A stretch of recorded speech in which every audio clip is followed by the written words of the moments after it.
lot of our customers use IDE as a service. IDE as a service brings all vendor-specific Windows IDEs at a click of a button into the browser.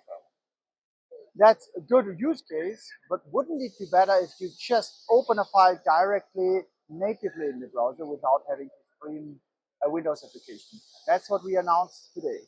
We're now announcing the native integration of Visual Studio Code for PLC files. You click on a file, you immediately can open Visual Studio Code.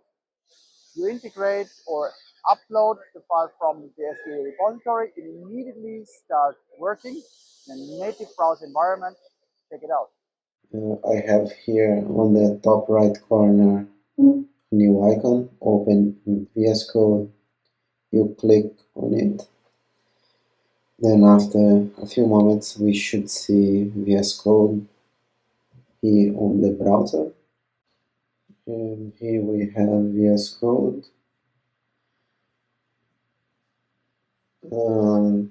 Two things here, so it takes some time, and you can watch here on the bottom right corner as the events notifications shows up, and after some time you should see the project files contents here, so you can, if you are a B&R PLC programmer, you can come here and open. Let me find a structure test like this, the main.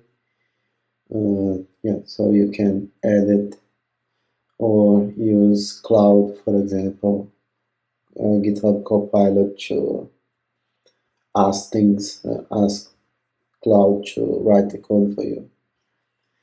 And the other thing we have here is this SDA extension. So this is the sync between the VS Code and SDA.